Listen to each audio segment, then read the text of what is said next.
In this video, I want to go over how exchange rates are determined, or those factors that come into play, how, we'll say, the dollar changes in relation to the euro, or how the dollar changes in relation to the British pound.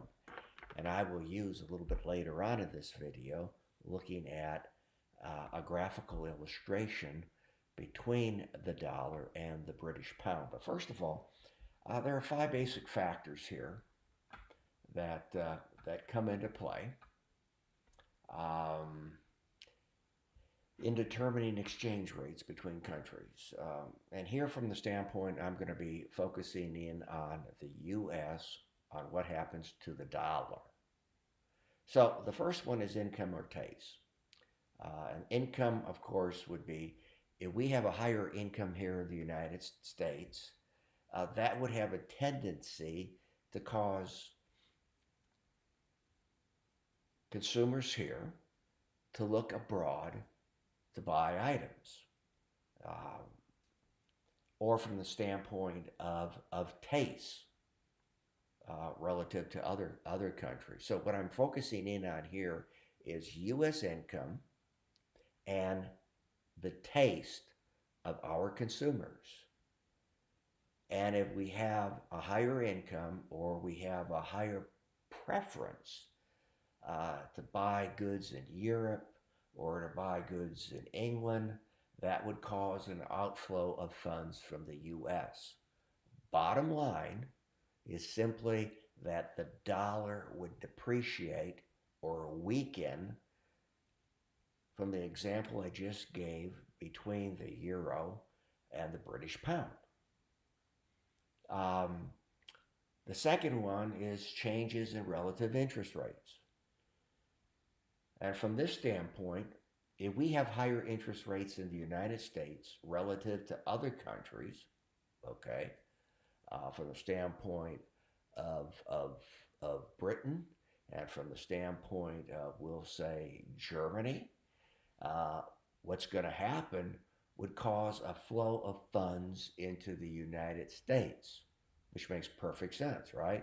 Here I'm in Germany, and relatively speaking, I can get a better rate on a savings account, or there's a higher rate on treasury securities in the United States. I'm going to move funds, i.e., I'm going to come out of the euro, I'm going to sell euros and buy dollars. So what's going to happen is that the dollar, in this case, will strengthen in relation to the euro.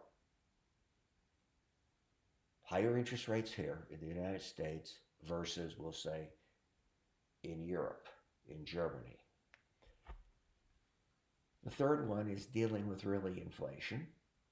If we have higher inflation into the United States relative to other countries, once again, would favor an outflow of funds from the United States. Inflation, higher inflation here than, we'll say, in Europe or in Britain, England, simply means that, relatively speaking, right, the prices are going to be higher here than in Europe. So therefore, you as a consumer, you that currently are holding dollars will sell dollars and buy, we'll say, the euro, will buy the pound sterling. Number four, changes in relatively monetary growth rates. We just went through basically the money supply. We basically went through the Federal Reserve System, which is really a central bank. And so if there is a higher monetary growth in the United States, the rate of growth in the United States relative to other countries, the Bundesbank, we'll say the Bank of England, which of course simply implies that if you have a higher monetary growth, if the Fed is becoming more expansionary, the so-called quantitative easing that has been going on really since 2009, what's going to happen is that really, once again, we in the United States that are holding dollars, our perception is that if our growth of the money supply is higher here and will continue, then we'll say in Germany, what we will do, once again, we will sell dollars and buy the euro. Dollar will weaken, the euro will strengthen. And finally, the fifth one, from the standpoint of confidence of government, and I think this is really the so-called critical mass right now that we are seeing. Uh, Changes in public confidence of government. If individuals in Europe, as I've indicated here, lose confidence in the euro, individuals will sell euros and buy dollars, which of course will be a capital outflow from Europe and a capital inflow, we'll say, into the United States, into the dollar. And as I said, I think this right now is really the underlying factor. In the financial markets, I'm seeing major capital inflows coming in, not only to the Treasury securities, but also into our equity markets as such, especially the Dow Jones Industrial Average. So kind of keep those in mind, the five factors that do indeed influence exchange rates. Income or tastes, changes in relative interest rates between countries, uh, relative price level changes between countries. What country has the higher inflationary rate will determine which way exchange rates will move. Monetary growth rates. What are these central banks doing? What's the Federal Reserve System? Are they creating a higher growth rate in the money supply or in the liquidity? We'll say in relation to the Bank of England, and changes in public confidence, as I pointed out. I think this is the big one as of right now. Uh, let's look at this, a graphical illustration, as I mentioned early. Um, which is simply giving the effects on the dollar's exchange rate with the pound sterling when U.S. tastes to acquire British goods increases. So what I'm saying here, I want to buy those Burberrys, or I want to buy that Rolls Royce, or I want to buy those Jaguars. So what's going to happen, as I've indicated right here, dollar price per pound in dollars, the dollar price per pound in dollars. And so we have an equilibrium. I'm talking about here, in other words, right now, I've indicated it, that would be about 240. Right now, I have an equilibrium of 240 and a certain quantity of pounds, somewhere midway between, we'll say, 2 and 3. So, equilibrium, 250. The dollar price per pound is 250, right?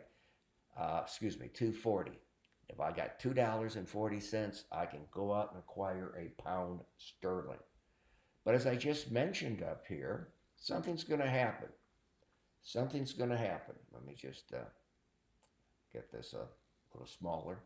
Something's going to happen, and that something is that we consumers in the United States, I want to acquire British goods, whatever that may be. As I said, Jaguars, Burberry, coats, purses, whatever. So what will happen is that I have to acquire British pounds, right? I got to acquire British pounds. So how do I do that? I sell dollars and I buy pounds. So I'm demanding pounds. So what's going to happen is that the demand curve is going to shift to the right. Selling dollars, buying, demanding pounds. So now what's happening is that instead of 240, as indicated, I am now, say, up to 260. 260. So instead of previously, say yesterday, it took $2.40 to acquire a pound. Today, because I'm demanding pounds, it is now 260, the new intersection. So when we say the dollar price per pound rises 240 to 260, what is happening is that the dollar is weakening and the pound is strengthening. It takes more dollars to acquire a pound. If the dollar price per pound declines, then the dollar strengthens because now it takes fewer dollars to acquire a pound.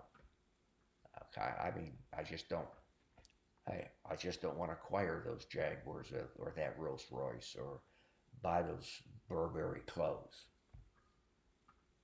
So if the dollar price declines, the dollar strengthens. So this is just, as I said, this is just pretty much a quick overview.